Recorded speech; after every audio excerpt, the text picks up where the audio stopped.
இன்றைய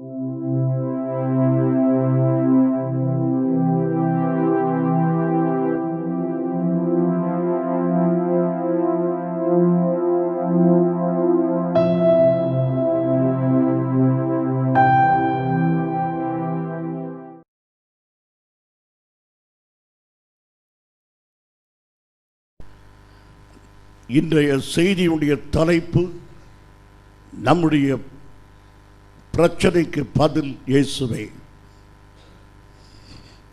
பிரச்சனைக்கு பதில் இயேசுதான். பிதாவாகிய தேவனாலும் கர்த்தராகிய இயேசு கிறிஸ்துவினாலும் கிருபையும் சமாதானமும் உண்டாவதாக. ஆமென். ஆண்டவராகிய இயேசு கிறிஸ்து தன்னுடைய ஊழியர்களுக்கு மத்தியிலே ஒரு தனிமையான இடத்தை தேடுகிறார். அந்த தனிமையான இடம் அவருக்கு மாத்திரமல்ல, அவருடைய சீஷர்களுக்காகவும் தேடுகிறார். ஏனென்றால் ஒரு இளைப்பாறுதல் வேண்டும். தொடர்ந்து ஊழியம் செய்து கொண்டிருக்க முடியவில்லை. சீஷர்களுக்கும் களைப்பாக இருக்கிறது. ஆகவே ஓய்வாக ஒரு இடத்தில் போய் இருப்போம் என்று தனித்து ஒரு இடத்தை அவர் தேடினார். மார்க்கு சுவிசேஷம் 6ஆம் அதிகாரம் 31ஆம் வசனம் இப்படி சொல்லுகிறது. அவர் அவர்களை நோக்கி, வனாந்தரமான ஓரிடத்தில் தனித்து சற்றே இளைப்பாறும்படி போவோம் வாருங்கள் என்றார். ஏனெனில் வருகிறவர்களும் போகிறவர்களும் அநேகர்களாய் இருந்தபடினால் போஜனம் பண்ணுகிறதற்கும் அவர்களுக்கு சமயம் இல்லாதிருந்தது. சாப்பிடக்கூட நேரமில்லாதபடி அவ்வளவு நெருக்கமான ஊழியத்தை ஆண்டவர் செய்து கொண்டிருந்தார். God reached a saturation point. ஒரு இடத்துல இனி ஊழியம் செய்ய இயலாது என்ற நிலைமைக்கு அவர் வந்தார். சரீரத்திலே களைப்பு மிக அதிகமாய் போய்விட்டது. மனதிலும் பாரம் நிறைந்தவராய் இருக்கிறார். கொஞ்ச நேரம் போய் பிதாவோடு பேசலாம் என்று எண்ணுகிறார். அதோடு சீஷர்களும் மனதிலே பாரத்தோடு இருக்கிறார்கள். அவர்களையும் ஆற்றி தேற்ற வேண்டும் என்று ஊழியத்தை நிறுத்திவிட்டு அவர் ஓய்வான ஒரு இடத்துக்கு சீஷர்களை அழைத்து கொண்டு போகிறார்கள். யோவான் சுவிசேஷம் 5ஆம் அதிகாரம் 18ஆம் வசனம் இவ்விதமாக இயேசுவை குறித்து விவரித்து சொல்லுகிறது. அவர் ஓய்வு நாள் கட்டளையை மீறி நடந்ததும் அல்லாமல் தேவனை தம்முடைய சொந்த பிதா என்று சொல்லி தம்மை தேவனுக்கு சமமாக்கினபடியினாலே யூதர்கள் அவரை கொலை செய்யும்படி அதிகமாய் வகை தேடினார்கள். இன்றைக்கு இருக்கிறது போல இயேசுவை ஒரு மனிதனாகவே அன்றைய யூதர்களும் எண்ணினார்கள். கடவுள் மனு உருவத்தில் வந்தார் என்பதை அவர்கள் நம்பாதபடி எண்ணாதபடி தன்னை பிதாவுக்கு சமமாக சொல்லுகிறாரே என்று மத வைராக்கியத்தினாலே அவரை கல்லெறிந்து கொல்லும்படியாக அவர்கள் பிரயாசப்பட்டார்கள். ஆகவே உயிருக்கும் தப்ப வேண்டிய நிலைமை, ஊழியமும் செய்ய வேண்டும். சீஷர்களும் தப்பித்தோம் பிழைத்தோம் என்று ஓட வேண்டியதாக இருக்கிற நிலைமை. இந்த நேரத்தில் தான் அவருடைய காதுக்கு ஒரு செய்தி வருகிறது. அக்கறையிலிருந்து ஒரு செய்தி வருகிறது. The John the Baptist has been beheaded. யோவான் சாணனுடைய தலை வெட்டப்பட்டு விட்டது.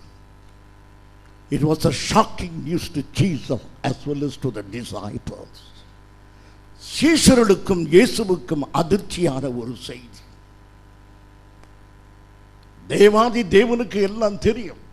ஆனால் மனுஷத்தில் அது ஒரு அதிர்ச்சியான செய்தி. சீஷருடைய இருதயம் கலங்கி போயிருக்கிறார். அதிலும் யோவானுக்கும் அந்திரேயாவுக்குடைய உள்ளம் மிக கலங்கி போய்விட்டது. ஏனென்றால் அவள் இருவரும் யோவானுடைய சீஷர்கள். தங்களுடைய குரு, தங்களை வழிநடத்தி வந்த ஒரு ஆவிக்குரிய ஒரு மனிதர் இப்படி படுகொலை செய்யப்பட்டு விட்டாரே என்று மிகவும் அதிர்ச்சிக்குள்ளாயிருந்தார்கள்.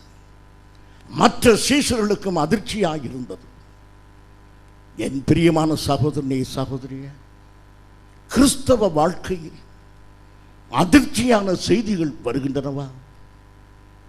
தேசத்தை குறித்து, நம்முடைய நகரத்தை குறித்து, குடும்பத்தை குறித்து அதிர்ச்சியான செய்திகள் சில வருகின்றனவா?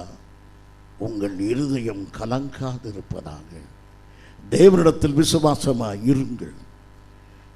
ஆண்டவர் கலங்கி போன தன்னுடைய சீஷர்கள் physically, spiritually, emotionally they were disturbed. சரீர பிரகாரமாக, ஆவிக்கேற்ற நிலைமையிலே, உணர்ச்சி காரணமாக அவர்கள் மிகவும் கவலையாயிருக்கிறார்கள், பாதிக்கப்பட்டிருக்கிறார்கள். அப்படிப்பட்டவர்களை அழைத்து கொண்டு ஒரு தனிமையான இடத்திற்கு அவளை அழைத்து கொண்டு போகிறார். தன்னுடைய சீஷர்களை குறித்து அவ்வளவு பாரம். என் பிரியமான சகோதரனே, சகோதரியே, என் அருமையான சகோதரனே, உன்னுடைய மனைவி துக்க முகத்தோடு வீட்டில் இருக்கும் பொழுது நீ ஆத்திரப்பட்டு உன் முகம் இப்படியே இருக்கிறது கோபப்படுவதை நிறுத்தி நீ தனியாக அழைத்து சென்று, ஏன் நீ வருத்தத்தோடு இருக்கிறாய்? ஏன் உன் மனம் சஞ்சலப்படுகிறது?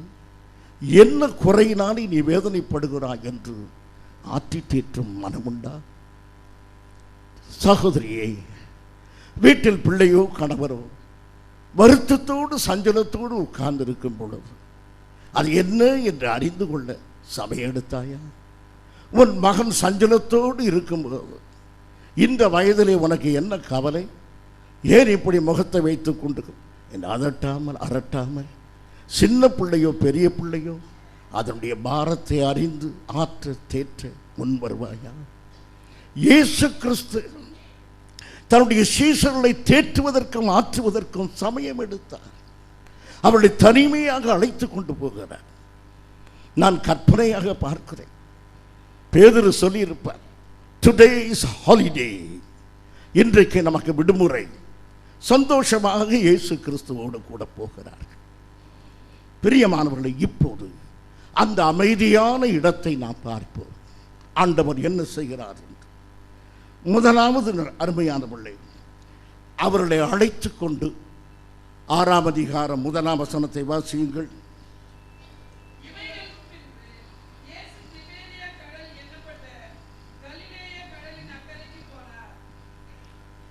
தன்னுடைய சீஷர்களை அழைத்துக் கொண்டு இவ்விதமாக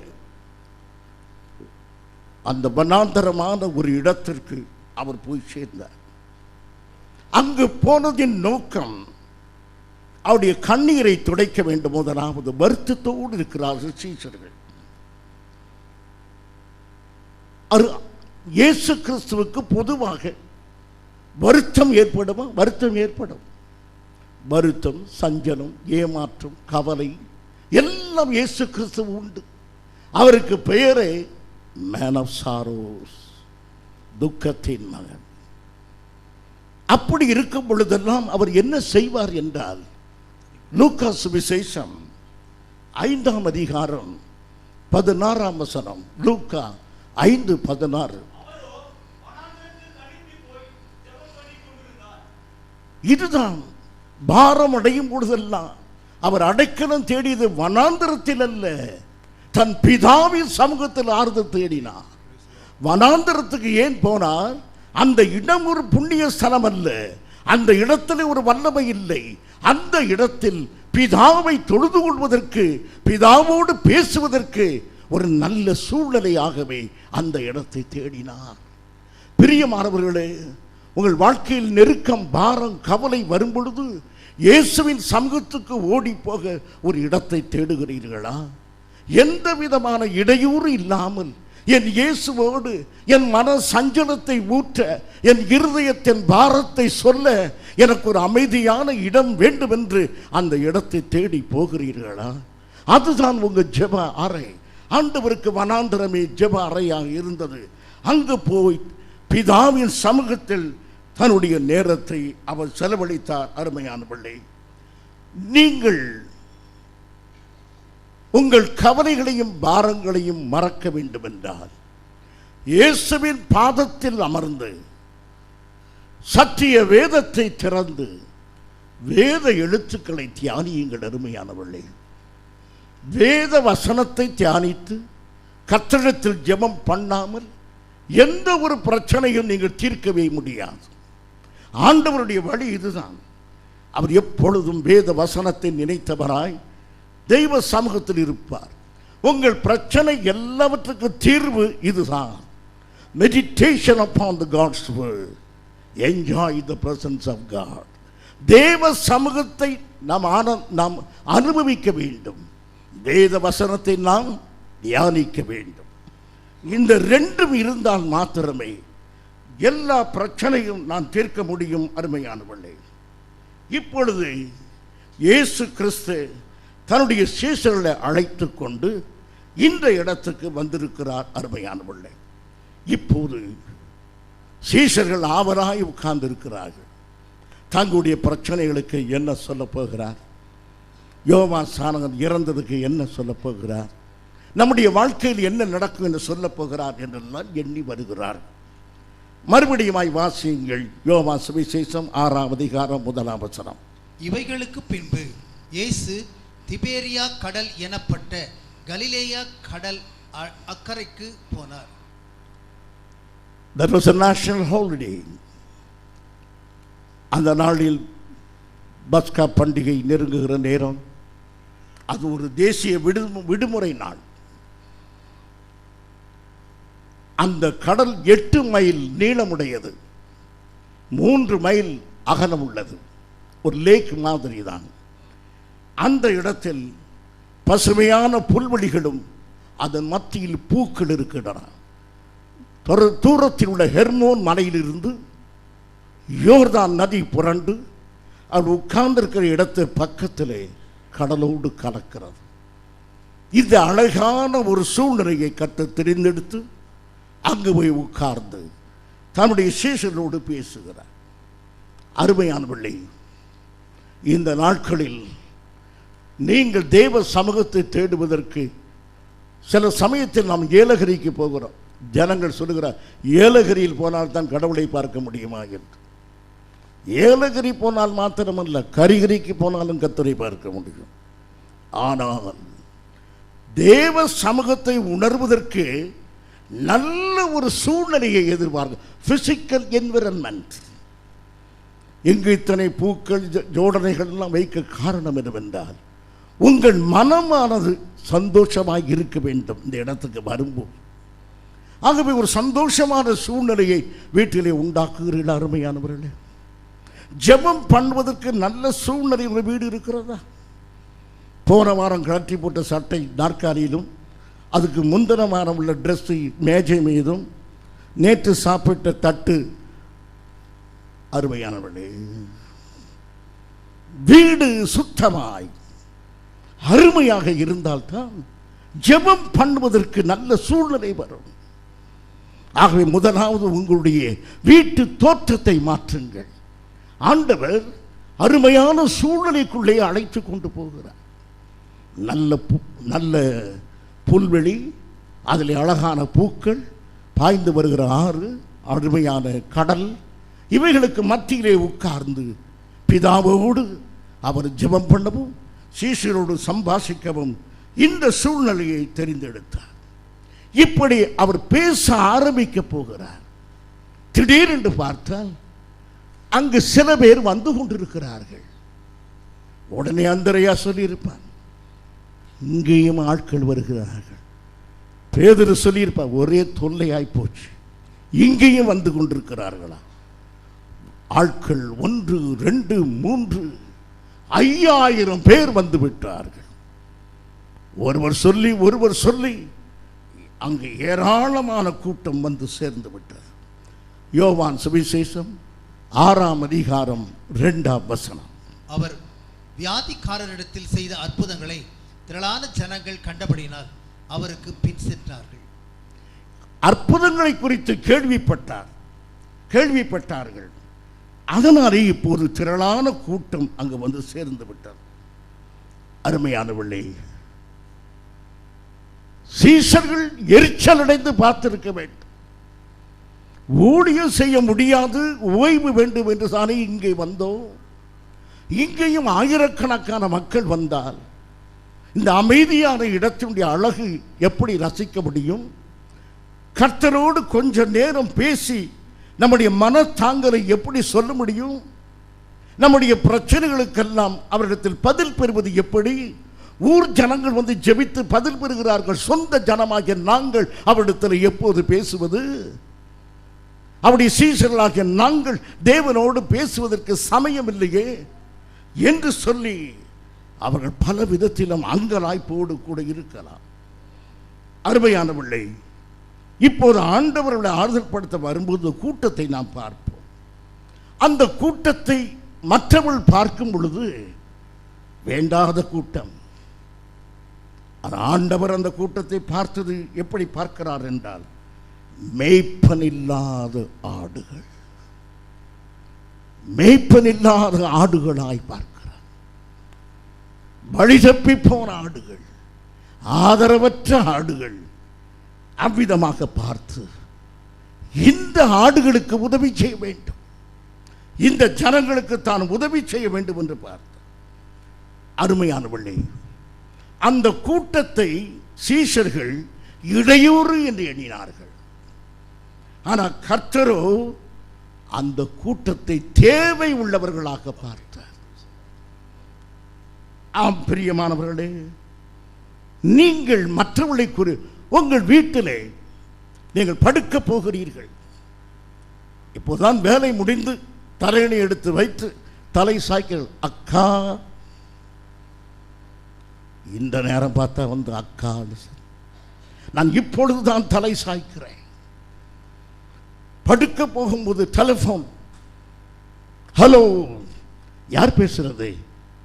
பாஸ்டர், ஒரு டவுட். மணி எத்தனை? 12:30 at night. டவுட். ஒருவரும் வேலை செய்ய முடியாத ராக்காலம் வரும்னு சொல்லப்பட்டிருக்கிறதே, அது என்ன பாஸ்டர்? அது இதுதான்.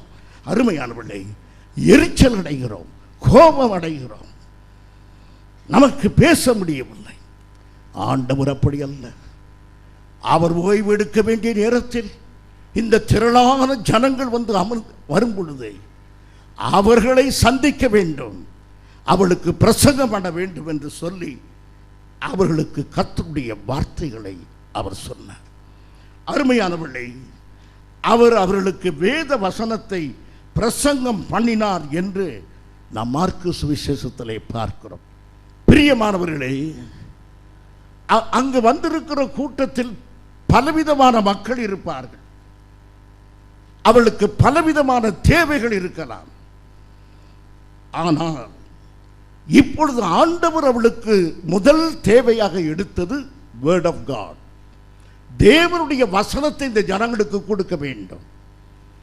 அங்கு வந்திருக்கிற வியாதி உள்ளவர்கள் உண்டு, அங்கு வந்திருக்கிறவர்களின் மன பிரச்சனையோடு வந்தவர்கள் உண்டு, கணவனாலே கைவிடப்பட்ட பெண்கள் உண்டு, புறக்கணிக்கப்பட்ட குடும்பத்தார் உண்டு, ஒதுக்கப்பட்ட சமுதாயத்தார் இருக்கலாம். இவை எல்லாம் கடுமையான பிரச்சனைகள் தான். ஆனால் அவைகளிலும் முதலாவது கவனம் செலுத்தாதபடி முதலாவது எதிர் மீது கவனம் செலுத்தினார். ஆவிக்குரிய உணவை கொடுக்க வேண்டும். First, Jesus wanted to meet the spiritual need of the people. அந்த ஜனங்களுடைய ஆவிக்கேற்ற தேவைகளை முதலாவது சந்தித்து விட வேண்டும் என்றார். பிரியமானவர்களே, இந்த நாட்களில் எத்தனையோ சமூக பணிகள் இயேசுவின் நாமத்திலே நடக்கின்றன. கிறிஸ்டியன் மெடிக்கல் காலேஜ் ஹாஸ்பிட்டல் மணார்காடு மாவட்டத்தில் கம்பீரமாய் நின்று இந்தியா முழுமைக்குமே மருத்துவத்தில் ஒரு அறைகோவலாக நிற்கக்கூடிய நல்ல ஒரு மருத்துவமனை. ஐடாஸ் கடர் அம்மாவின் தரிசனத்தின்படி இந்த ஊரிலே தோன்றி இந்த ஊரினுடைய ஜீவனுக்கு ஒரு வழிகாட்டியாக இருக்கக்கூடிய நல்ல மருத்துவமனை. எத்தனையோ வியாதிகளை சுகமாக்குகின்றன. பிரியமானவர்களே, ஒரு நாள் இந்த மருத்துவமனை நான் நின்று கொண்டிருக்கிறேன். வியாதி சுத்தமானவர்கள் அங்கிருந்து வீட்டுக்கு புறப்பட்டு போகிறார்கள். வியாதி உள்ளவர்கள் உள்ளே அனுமதிக்கப்படுகிறார்கள். அந்த சமயத்தில் இறந்து போன ஒரு சரீரத்தை வெளியே கொண்டு வந்து கொண்டிருக்கிறார்கள். அப்போது அங்குள்ள சிற்றாலயத்தின் வாசலிலே ஒரு தெய்வ மனிதன் என்று சொன்னார். அவர் தெய்வ மனிதனோ இல்லையோ, அவர் ஒரு போதகர். அவர் சொன்னார், this is the last hope. இந்த ஆஸ்பத்திரியில் எத்தனையோ இடங்கள் இருக்கலாம், ஆனால் மனிதனுக்கு கடைசி நம்பிக்கை என்பது இந்த சிற்றாலயம் தான். ஆம் பிரியமானவர்களே, இந்த கிறிஸ்துவ மருத்துவமனை அங்கு நோயாளிகளுக்கு கொடுக்க வேண்டிய மிகப்பெரிய உதவி இயேசு கிறிஸ்துவை அறிவிக்க வேண்டும். எத்தனையோ வியாதிகள் சுகமாகலாம்.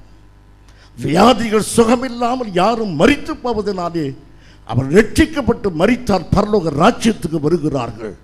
ரட்சிப்பு இல்லாமல் ஒரு கிறிஸ்துவ மருத்துவமனைக்குள் வந்து அவர்கள் சுகம் மாத்திரம் பெற்றுக்கொண்டு போவார்களானால் கிறிஸ்துவுக்கு அதனால என்ன லாபமும் இல்லை. ஒவ்வொரு மருத்துவமனையும் இதைத்தான் செய்ய வேண்டுமா? அதல்ல நான் சொல்வது.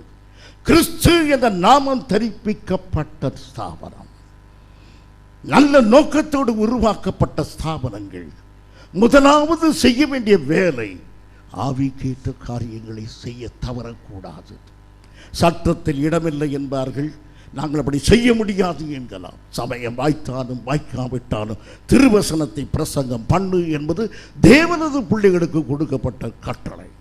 அருமையானவர்களே, ஆகவே இங்கு இவர்களுக்கு 1000 பிரச்சனைகள் இருந்தாலும் சரி, எல்லா பிரச்சனைக்கும் மேலானது ஒன்று, ஆவிக்கேற்ற ரட்சிக்கப்படாத ஜனங்கள், தேவனை அறியாத ஜனங்கள், அவர்களுக்கு கர்த்தர் வேத வசனங்களை உபதேசித்தார்.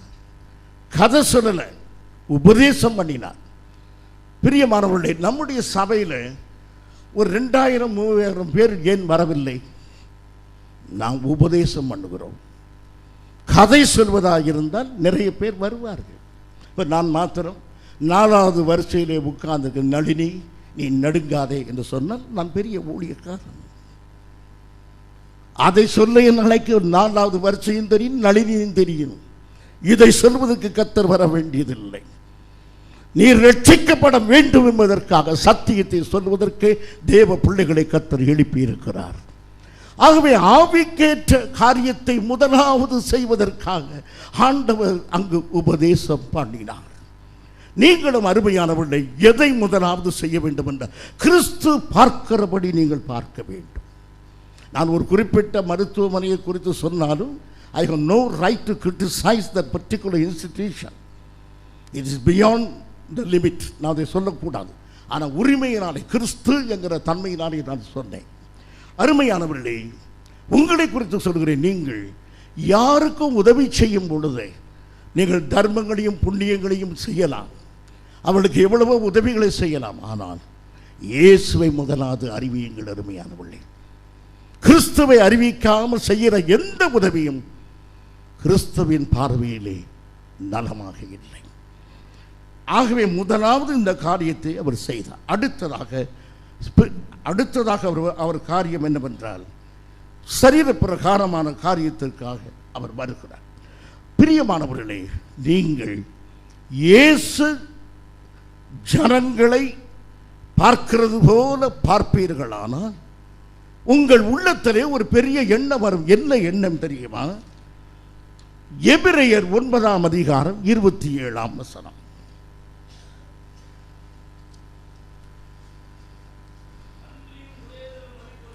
அன்றியும் ஒரே தரம் மரிப்பதும். ஆகவே நீங்கள் ஜனங்களை பார்க்கும் பொழுது ஒருவேளை உங்களுக்கு கண்களுக்கு இப்படி தெரியும், அந்த ஜனங்கள் யார்? The people are divorced, depressed, diseased, demon possessed, disappointed and drug addicted. இது நாம் பார்க்கிற காட்சி.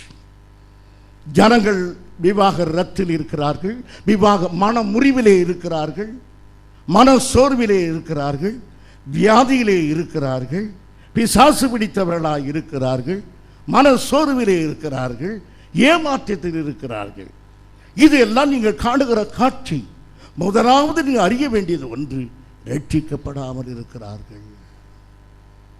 ரட்சிக்கப்படாமல் ஜனங்கள் இருக்கிறார்கள் என்பதை முதலாவது நாம் பார்க்க வேண்டும். அருமையானவர்களே, எந்த மனிதனும் ரட்சிக்கப்படாத ஒரு மனிதன், he has been destined to eternal hell, நித்திய நரகத்தை நோக்கி போகிறானே என்று ஒரு பாரம் நமக்கு இருக்க வேண்டும். அருமையானவர்களே, மேய்ப்பனில்லாத ஆடு என்று பரிதாபமாக இயேசு பார்த்தது போல நரகத்துக்கு ஓடுகிற இந்த ஜனங்கள் என்று ஒரு பரிதாபமாக பார்க்கக்கூடிய பார்வை நமக்கு வேண்டும். நீங்கள் எப்படி பார்க்கிறீர்கள் அருமையானவர்களே? விக்கிரக ஆராதனைக்காரன் மீது எரிச்சல் அடைகிறீர்கள், ஆனால் அவனுடைய முடிவை எண்ணி உங்கள் கண்களிலே கண்ணீர் வருகிறதா? கடவுள் இல்லை என்று சொல்கிற மீது ஆத்திரம் வருகிறது, அவனுடைய முடிவை எண்ணி நம்முடைய உள்ளத்தில் ஒரு ஆதங்கம் ஏற்படுகிறதா? அருமையானவர்களே, ஆத்திரம் எளிது, ஆதங்கம் கஷ்டம். ஆகவே பிரியமானவர்களே, இயேசு பார்க்கிறது போல ஜனங்களை பார்ப்போம். You see the people through the eyes of Jesus. இயேசு கிறிஸ்துவுடைய கண்கள் நமக்கு வேண்டும். அருமையானவர்களே, அவர் பார்க்கிறது போல நாம் இருக்க வேண்டும். இப்போது அடுத்ததாக நாம் பார்க்கிறோம், அந்த ஜனங்கள் வெகு நேரம் அங்கு இருக்கிறார்கள். மிக நீண்ட நேரமாக அந்த கடற்கரையில் இருந்து பிரசங்கத்தை கேட்டுக்கொண்டே இருக்கிறார்கள். ஆண்டவர் அடுத்து அவளுக்கு சாப்பாடு கொடுக்க விரும்புகிறார். சாப்பாடு கொடுக்க வேண்டும் என்ற எந்த கட்டாயமும் இயேசுவுக்கு கிடையாது. அந்திரேயா, இவர்களுக்கு எல்லாரும் நாம் சாப்பாடு கொடுக்க வேண்டும் அல்லவா? வேண்டாம். ஏன் வேண்டாம் என்று சொல்கிறாய்? they are not invited by us. நாம் கூட்டத்துக்கு அழைத்தோமா? நாமே ஓய்வெடுக்க வந்தோம். சாரையாக இவ்வளவு பேரை வர சொன்னது யார்? வந்தார்கள் அல்லவா? ஒரு பிரசங்கத்தை கேட்டு போக வேண்டியதுதானே, ஏன் இவ்வளவு நேரம் உட்கார்ந்து இருக்கிறார்கள்? ஆகவே அக்கறை, அவளுக்கு ஆகாரம் கொடுக்க வேண்டும் என்று சீஷர்கள் அதை அவ்வளவு அக்கறையாக எடுக்கவில்லை. பேதுரு, நீ என்ன சொல்லுகிறாய்? இந்த ஒருவேளை உணவு இல்லாவிட்டால் செத்தா போகிறார்கள், போக சொல்லுங்கள் ஆண்டவரே. இது என்ன, ஒருவேளை உணவு இல்லாவிட்டால் செத்தா போய் விடுவார்கள், போக சொல்லு.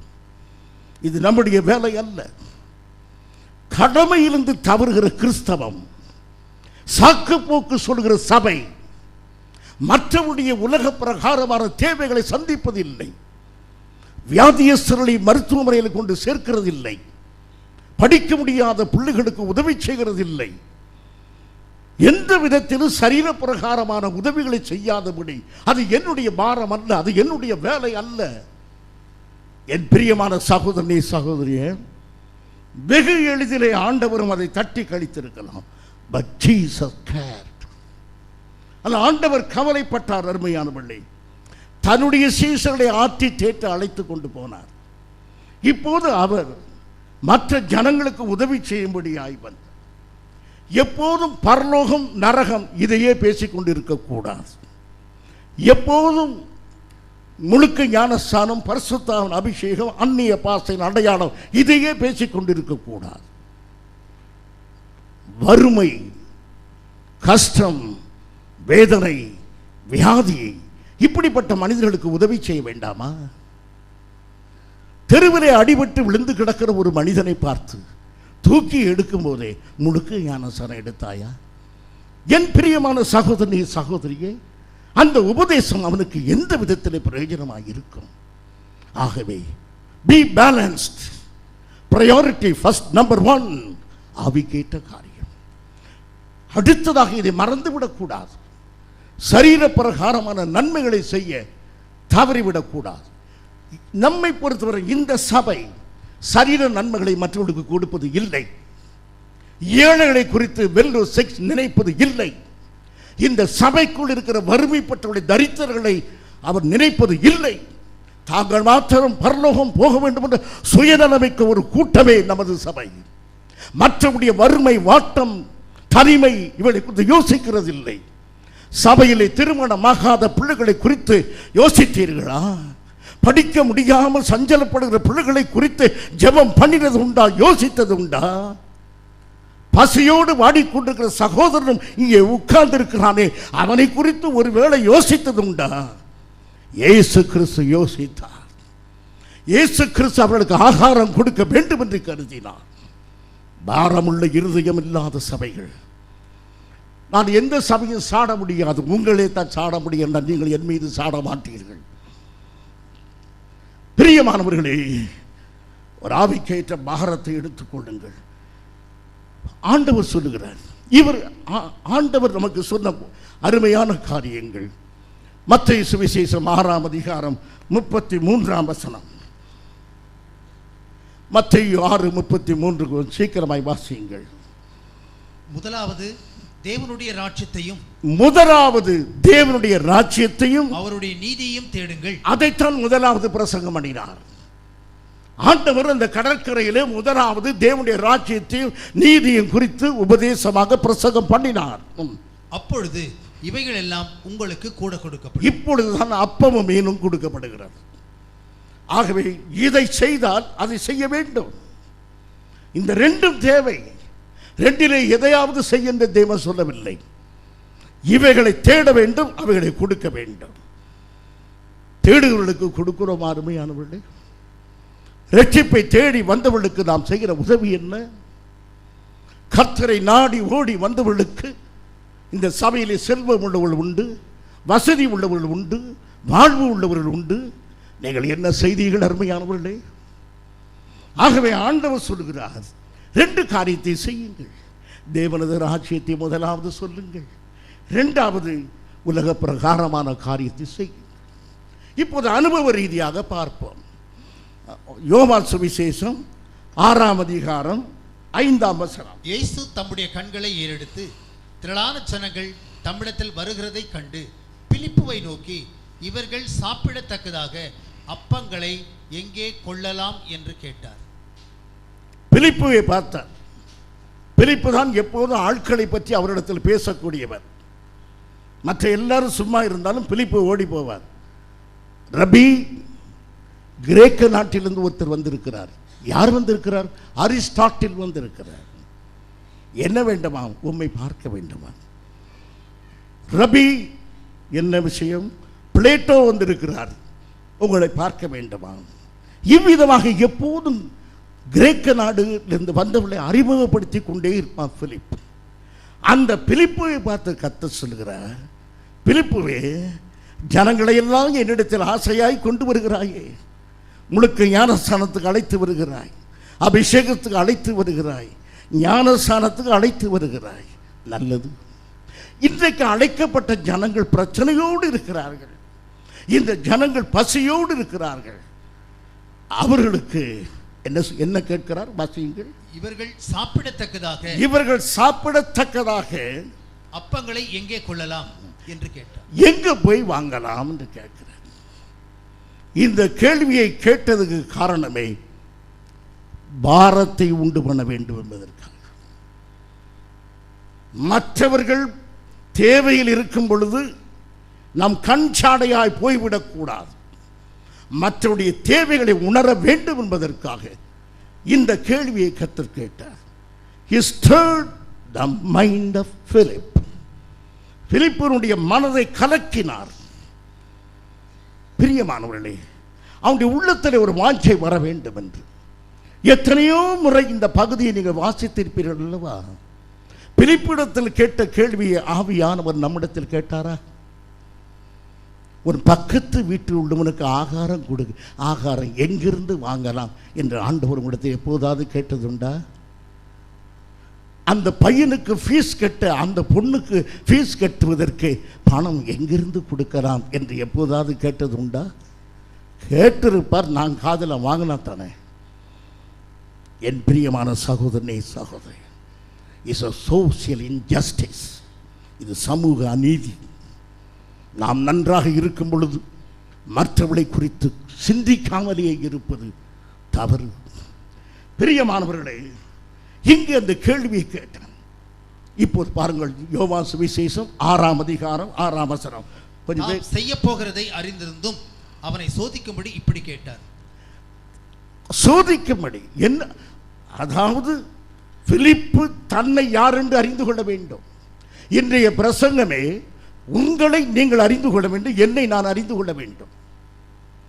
பெரிய பிரசங்கம் பண்ணுகிறேனே மேடையிலே, இரக்க குணத்தில் நான் எப்படி இருக்கிறேன், நான் காணுகிற ஏழைகளுக்கு நான் எப்படி ரியாக்ட் பண்ணுகிறேன், என்னை தேடி வருவர்களுக்கு நான் எப்படி இருக்கிறேன், அதையெல்லாம் தள்ளிவிட்டு இந்த மேடையில் மாத்திரம் நான் பிரசங்கம் பண்ணுவேன் என்றால் அது வேடிக்கையாக இருக்குமே.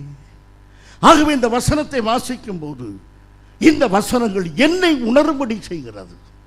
என் பிரியமான சகோதரனே, சகோதரியே, உங்களுக்கு இப்பொழுது ஆத்தும பாரம் ஏற்படுகிறதா? மற்றவர்களை குறித்து ஒரு பாரம் உங்களுக்கு உண்டாகிறதா?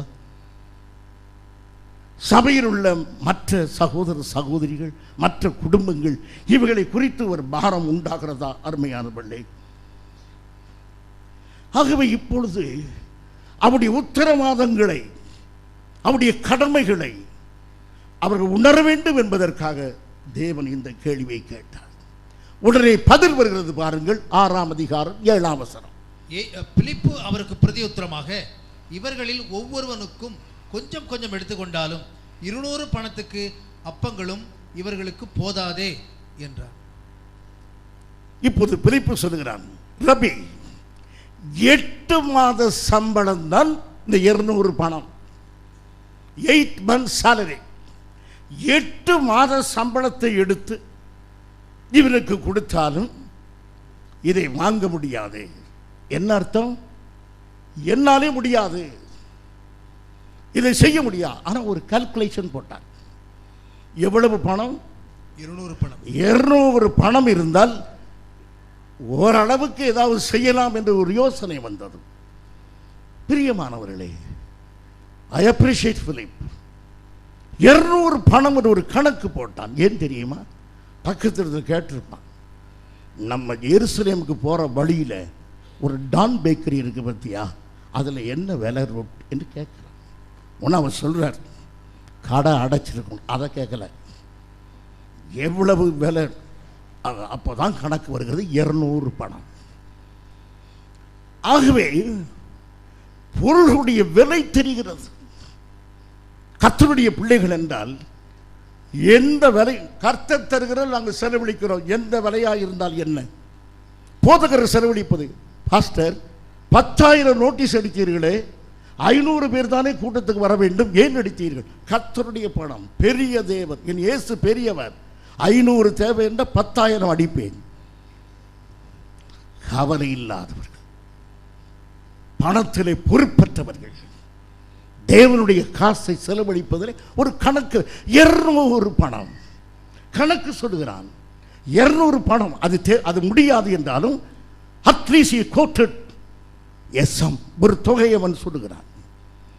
உங்கள் வீட்டிலே பிள்ளைகள் பொருளை உடைக்கின்றன. பொம்மையை கீழே போட்டு உடைக்கிறது, கண்ணாடியை உடைக்கிறது. அந்த பிள்ளைகளுக்கு சொல்லியிருக்கிறீர்களா, இந்த கண்ணாடி விலை 150 ரூபாய், இந்த பொம்மையின் விலை 200 ரூபாய். உங்கள் வீட்டு பிள்ளைகளுக்கு மார்க்கெட் நிலவரம் தெரியுமா? கமர்கட்டு எங்கே கிடைக்கும், கடலை மிட்டாய் கிடைக்கும், சாக்லேட் எங்கே கிடைக்கும் தெரியும். விலை தெரியுமா? பிள்ளைகளுக்கு கற்றுக் கொடுத்திருக்கிறீர்களா? they must be aware of their budget. உங்கள் வீட்டினுடைய வரவு செலவு உங்கள் பிள்ளைகளுக்கு தெரிய வேண்டும்.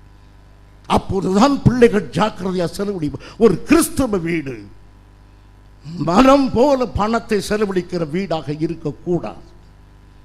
Don't waste your money. உங்கள் பிள்ளைகளுக்கு நீங்கள் கற்றுக் கொடுங்கள். 200 பணம் ஆகும் என்று பணத்தை கணக்கு போட்டு சொல்லுகிறான் பிலிப். என் பிரியமான சபையே, உனக்கு நான் தத்துவமாய் பேசிக்கொண்டிருக்க விரும்பும். I want to teach you practically some lessons. ஆகவே இங்கு அவன் 200 பணம் என்று சொன்னது விலையை சொல்வதற்கல்ல, தந்திரமாய் சொல்லுங்க, this is not my problem, இது என்னுடைய பிரச்சனையே இல்லை என்று அவன் சொல்லிவிட்டான். அருமையானவர்களே, இப்போது அவனுடைய பதில் என்ன? முடியவே முடியாது. ஐ ஹவ் நோ மணி, இந்த பிரச்சனையை தீர்க்க முடியாது. பிரியமானவர்களே, பிலிப்பினுடைய மங்கலான பார்வை, பிரச்சனை அதிகம், 5000 பேர். ஆனால் 5000 பேரை தேவையை சந்திக்கக்கூடிய ஒரு பெரிய வல்லமை அவன் பக்கத்தில் இருப்பதை அவன் அறியாமல் போனான். 200 பணம் கணக்கு பண்ணினானே தவிர இல்லாதவைகளை இருக்கிறே போல் அழைக்கிற தேவன் தன் கூட இருக்கிறார் என்பதை பிலிப்பு அறியாமல் போனான். அவன் கண்கள் மங்கி விட்டன. இப்போது பாருங்கள், இயேசு கிறிஸ்து தான் இதை சந்திக்க போகிறார் என்பதை அறியாதபடி என்னாலே முடியாது என்றார். நீங்களும் அப்படி சொல்லுகிறீர்கள் அநேக சமயத்தில், என்னாலே முடியாது. என் பிரியமானது, நீங்கள் தான் சொன்னீர்கள், என்னை பலப்படுத்துகிற கிறிஸ்துவினால் எல்லாவற்றையும் செய்ய எனக்கு பலன் உண்டு. நீங்கள் இந்த ஏழைக்கு உதவி செய்ய முடியுமா? என்னாலே முடியாது. அப்ப என்னதுதான் முடியும் உங்களுக்கு? எது முடியும்? கிறிஸ்துவின் பலத்தினாலே எதை செய்வீர்கள்? எல்லா காரியத்தையும் சாதிக்க முடியாதுதான். நம்மளை எதுவுமே சாதிக்க முடியாது. பவுல் சொல்லுகிறான், எல்லாவற்றையும் செய்ய எனக்கு பலன் உண்டு என்றான். ஏன் அப்படி சொல்லுகிறான்? கிறிஸ்துவுக்குள்ளாக எவ்வளவு பெரிய பிரச்சனையும் நான் சந்திப்பேன் என்று தன்னை ஒப்பு கொடுக்கிறான். 2 கோடி ரூபாய் இந்த அசம்பிளிஸ் கார்டுக்கு தேவை என்று நான் சொல்லும்போது, 2 கோடியா? இடத்த காலி பண்ணி தெருக்கோடியில் போய் நிற்போம். அது அல்ல. என்னை பலப்படுத்துகிற கிறிஸ்துவினாலே இந்த பிரச்சனையை சபை சந்திக்க பலன் உண்டு என்று கிறிஸ்துவுக்குள் ஒரு தைரியத்தை அடைய வேண்டும். We must find Jesus at the source of money. நம்முடைய பணத்துக்கோ மற்ற எந்த காரியத்துக்கும் தேவன் இருக்கிறார் என்ற நம்பிக்கை நமக்கு வர வேண்டும். அதைத்தான் எதிர்பார்த்து கொண்டே இருக்கிறார். இப்போது அருமையானவர்களே, பிலிப்பு அமைதியாகி விட்டான். அந்திரேயா பேசுகிறான். யோவான் சுவிசேஷம் 6ஆம் அதிகாரம் 8, 9 சீக்கிரமாய் வாசி. அவருடைய சீஷரில் ஒருவனும் சீமோன் பேதுருவின் சகோதரமாகிய அந்திரேயா அவரை நோக்கி, இங்கே ஒரு பையன் இருக்கிறான், அவன் கையில் 5 வாற்கோதுமை அப்பங்களும் 2 மீன்களும் உண்டு, ஆனாலும் இவைகள் இத்தனை ஜனங்களுக்கு எம்மாத்திரம் என்றார். அருமையானவர்களே, கொஞ்சம் அதிகமான காரியம். ஒரு மனிதனுக்கு 2 மனைவி இருந்தால் இருக்கக்கூடாது, அவனுக்கு இருந்தது. அப்போ அவன் ஒருத்தன் கேட்டானா, 2வது மனைவி எப்படி பார்க்கிறான்? அவளை விட இவள் பெட்டர். எப்படின்னா, இவள் எழுந்திருந்து சாப்பிட்டு படுத்துருவான். இந்த நபள் படுத்துக்கிட்டே சாப்பிடுவான், இவன் சாப்பிட்டுட்டு என்ன செய்வான்? படுப்பான். அதுபோல் 2வது ஆள் சொல்றதை கவனிங்க, வாசிங்க. இங்கே ஒரு பையன் இருக்கிறான், அவன் கையில் 5 வாற்கோதுமை அப்பங்களும் 2 மீன்களும் உண்டு, ஆனாலும் இவைகள் இத்தனை ஜனங்களுக்கு எம்மாத்திரம். ஆனாலும் அவைகள் இத்தனை ஜனங்களுக்கு எம்மாத்திரம். பிலிப்பு எதை சொன்னானோ அதைத்தான் சொல்லுகிறான். என்னாலே முடியாது. அவனும் சொன்னான் 200 பணம் முடியாது. இவன் அங்கு ஒரு பையனை காட்டி முடியாது. ஆனால் ஒரு வித்தியாசம், ஆண்டவருடைய பொக்கிஷசாலையினுடைய திறவுகோலை இவன் எடுத்துக்கொண்டான். இப்போ ஒரு வீட்டினுடைய சாவி நம் கையில் இருக்கிறத வைத்துக் கொள்வோம். கடுமையான மழை பெய்கிறது, எப்படி நனைந்து கொண்டே போகிறாயே, சாவி இருக்கிறது, அதனால் என்ன லாபம்? ஆனால் ஒரு நம்பிக்கை, சீக்கிரத்தில் போய் என்ன செய்யலாம்? வீட்டை திறந்து விடலாம். அங்கு ஒரு சாவி இருக்கிறது, 2 மீன் 5 அப்பம்.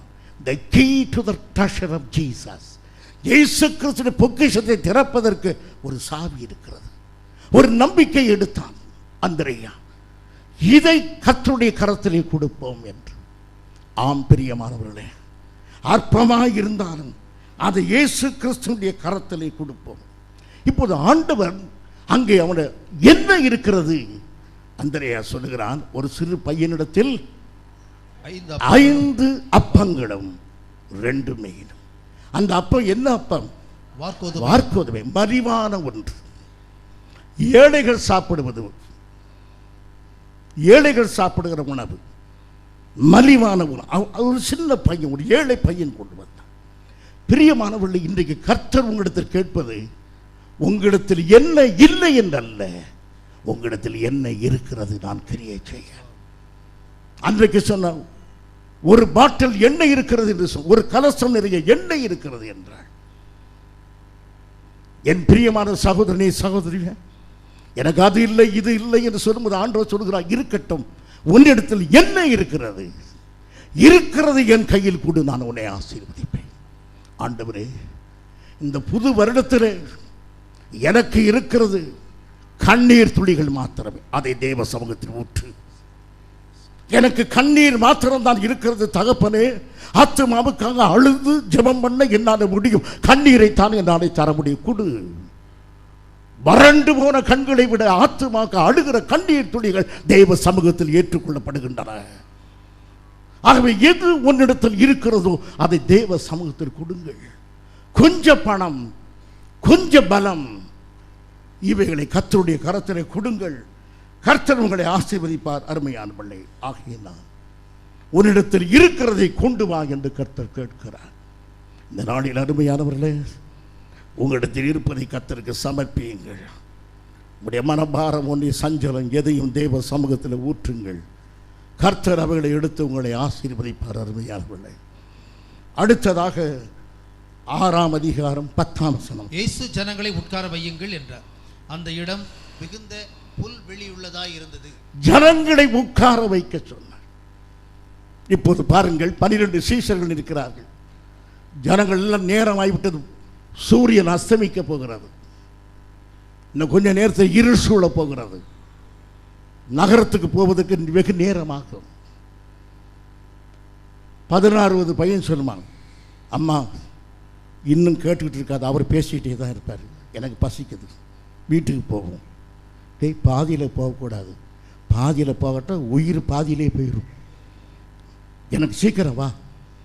வயதான ஒருத்தர் சொல்வார், எப்பா எப்போ தான் முடிப்பாருப்பா, பசியாக இருக்குது. இப்படி பிரச்சனை உள்ள கூட்டம். நேரமாகிக் கொண்டிருக்கிறது, உணவு கொடுது. அப்பொழுதுதான் உட்கார வைக்கிறார்கள். எல்லாரும் எங்கிருந்து இவ்வளவு பேருக்கு உணவு கொடுக்க போகிறார்? அவரே ஒரு சன்னியாசி குலத்தில் இருக்கிறார். அவர் எப்படி இவ்வளவு பேருக்கு? யாரும் கேட்கவில்லை. மார்க்கு சுவிசேஷம் 6ஆம் அதிகாரம் 40ஆம் வசனத்தை வாசியுங்கள். மார்க்கு அப்படியே வரிசை வரிசையாய் 100 பேராகவும் 50 பேராகவும் உட்கார்ந்தார். 50 பேராக, 55 இல்ல, 50 பேராக உட்கார்ந்தார். 50 பேராக உட்கார்ந்தாங்க. நல்ல பசி, ஆனால் கூட ஒழுங்கு இருக்கு பாருங்க. 100 பேர் உட்கார்ந்தோம்னா அதில் ஒருத்தர் உட்கார்ந்து உடனே அவர் எழுந்து அடுத்த வசைப்பார். சிஏ கேம்ப் மாதிரி இல்லை, there is order, ஒழுங்கு இருக்கிறது. இஷ்டம் போல அடிச்சு புரண்டு சாப்பிட போவதல்ல, ஒழுங்கு கிரமம் அவ்விதமாக செய்யப்படுகிறது.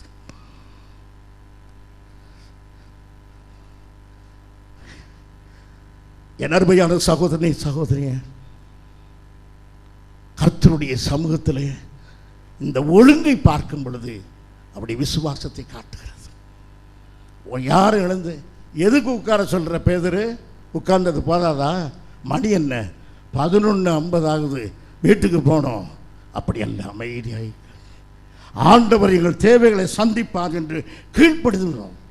எல்லாரும் அமர்ந்திருக்கிறார்கள். The stillness prevailed.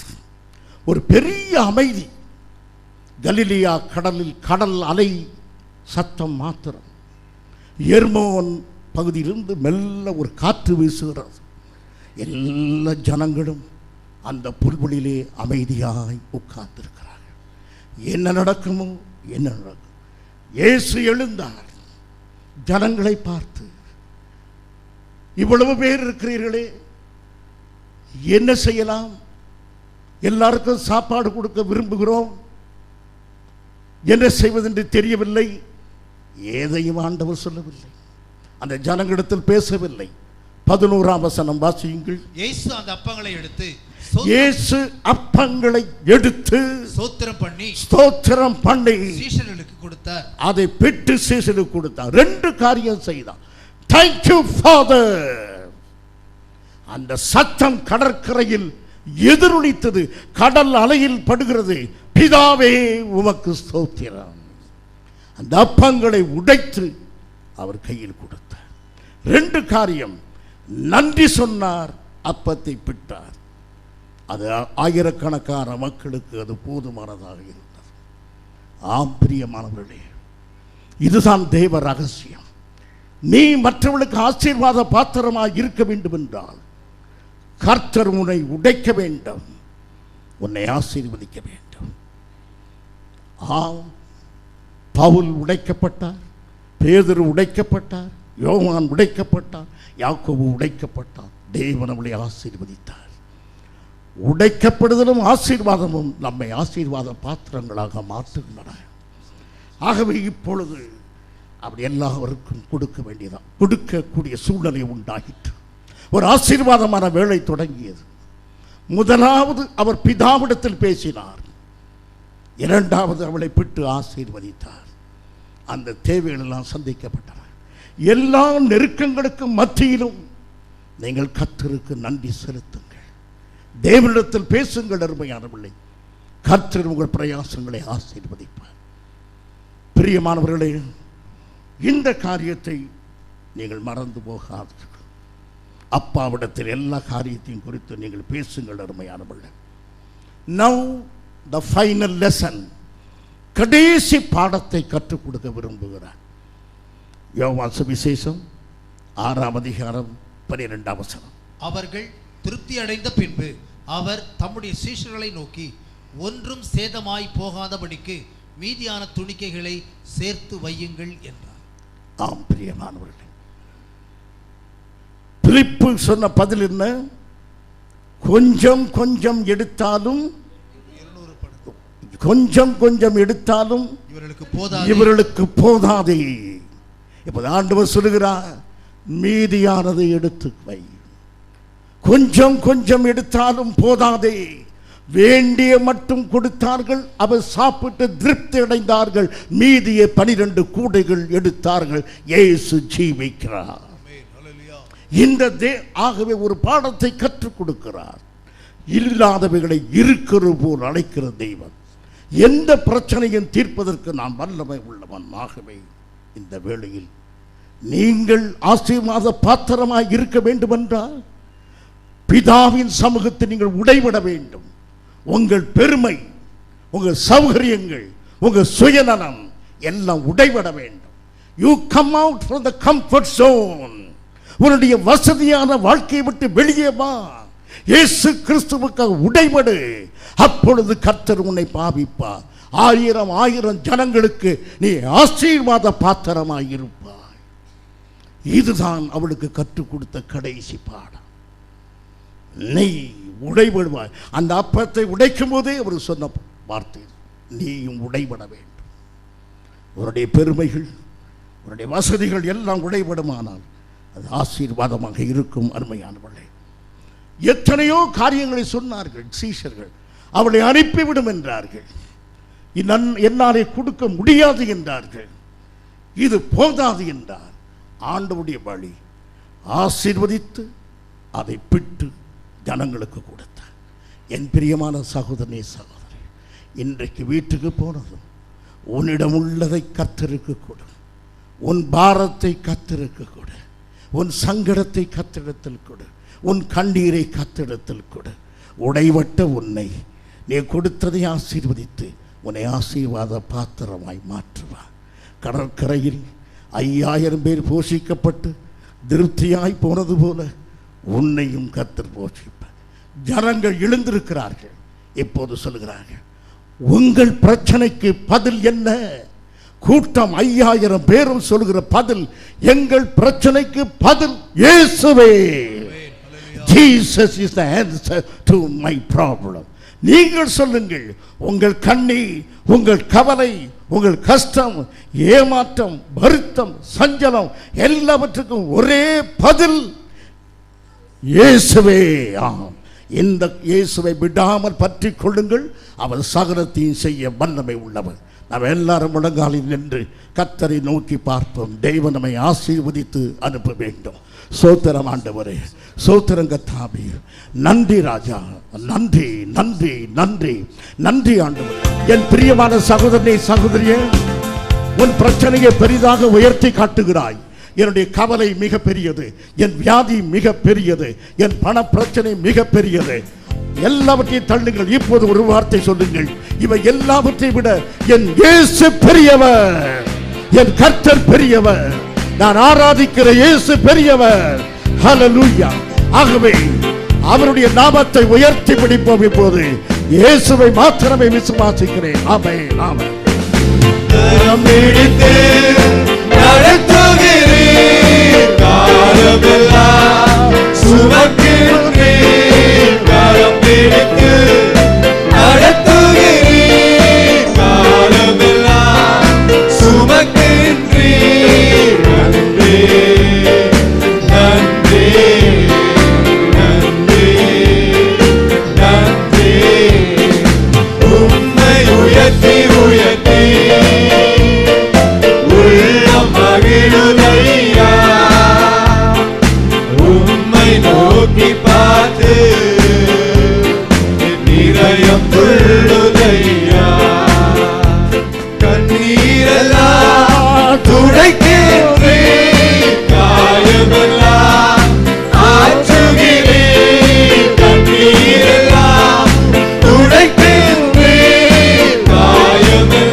என் அருமையான சகோதரனே, சகோதரியே,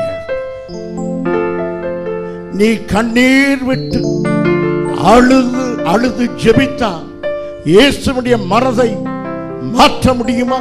முடியாது. எவ்வளவு அழுதாலும் அவர் தன் மனதை மாற்றவே மாட்டார். நாம் அழுது அழுது ஜெபம் பண்ணி அவர் சித்தத்தின்படி நமது மனதை மாற்றுவோமாக. அவர் சித்தமே நம்முடைய வாழ்க்கையில் நிறைவேறும். நம்முடைய சித்தம் நிறைவேறாது. அவர் வாஞ்சை, அவர் விருப்பம் நம் வாழ்க்கையிலே நிறைவேறும். அப்படி வாழ்க்கை நிறைவேறும்படியாக தேவ சமூகத்திலே என் சித்தம் அல்ல, உம்முடைய சித்தமே நிறைவேறுவதாக என்று சொல்லி உம்மை உயர்த்தி உயர்த்தி உள்ளம் மகிழுதையா,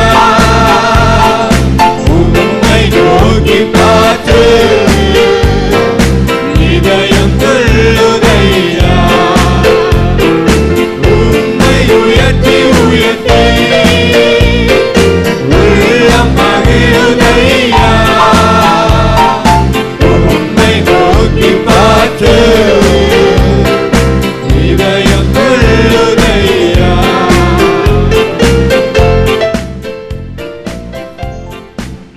பரிசுத்தமும் சர்வ வல்லமையும் மிகுந்த அன்பும் இரக்கமும் கிருபையும் நீதியும் நிறைந்த எங்கள் பரமபிதாவே, எங்கள் அருமை இரட்சகரே, எங்கள் ஆவியானவரே, உமக்கு கோடா கோடி ஸ்தோத்திரம் ஐயா. நன்றியோடு உம்மை துதிக்கிறோம், நன்றியோடு உம்மை ஸ்தோத்தரிக்கிறோம் தகப்பனே. அன்று மட்டும் நீர் மனதுருக்கம் உள்ளவர் அல்ல, இன்றும் அதே மனதுருக்கத்தோடு நீர் எங்களிடத்தில் இருக்கிறீர் என்பதை நாங்கள் இன்று அறிந்திருக்கிறோம் அப்பா. கர்த்தாவே, எள்ளளவும் பாத்திரவான்கள் நாங்கள் அல்ல, ஆனாலும் அன்பு தெய்வமே, உமது இரக்கத்தின் நிமித்தம் நீர் எங்களை முண்டை சேர்த்து கொண்ட உமது மகா தயவுக்காக நன்றி செலுத்துகிறோம் ராஜா. பசியை நாங்கள் உணரவில்லை, என் தேவனாகிய கர்த்தர் எங்கள் பசியை உணர்ந்திருக்கிறீர் அப்பா. அப்பா, எங்களுடைய தேவைகள் இன்னதென்று நீர் அறிவீர் ஐயா. அப்பா, எல்லாவற்றையும் உம்மிடத்திலே நாங்கள் கொண்டு வந்து உம்முடைய பாதத்திலே நாங்கள் எங்கள் தேவைகளை சமர்ப்பித்து உம்மை உயர்த்தி உயர்த்தி கர்த்தாவே நாங்கள் மகிழும்படி எங்களை முதலில் உம்மிடத்தில் ஒப்புக் கொடுக்கிறோம் ராஜா. எங்களை வாங்கிக் கொள்ளும், எங்களை ஏந்திக் கொள்ளும், எங்களை தாங்கிக் கொள்ளும், எங்களை வழிநடத்தும் கர்த்தாவே. உம்மை அனுபவிக்கிறதை விட இந்த உலகத்திலே வேறு சிறந்த அனுபவம் இந்த உலகத்திலே இல்லை என்பதை நாங்கள் அறியும் பொருட்டு என் தேவனாகிய கர்த்தர் எங்களை வாங்கி கர்த்தாவே எங்களை வழிநடத்த வேண்டும் என்று கெஞ்சி மன்றாடுகிறோம், கிருபை வேண்டுகிறோம். இயேசு கிறிஸ்துவின் இனிய நாமத்தில் இந்த ஜெபத்தை ஏறெடுக்கிறோம் எங்கள் சர்வ வல்லமையுள்ள நல்ல பிதாவே. ஆமென், ஆமென். என் ஆத்துமாவே கர்த்தரை ஸ்தோத்திரி, என் முழு உள்ளமே அவர் பரிசுத்த நாமத்தை ஸ்தோத்திரி. என் ஆத்துமாவே கர்த்தரை ஸ்தோத்திரி, அவர் செய்த சகல உபகாரங்களை மறவாதே. ஆம், நம்முடைய கர்த்தராகிய இயேசு கிறிஸ்துவின் கிருபையும் பிதாவாகிய தேவனுடைய அன்பும் பரிசுத்த ஆவியானுடைய ஐக்கியமும் நம் அனைவரோடு கூட என்றும் இருப்பதாக. ஆமென். Praise the Lord. Praise the Lord.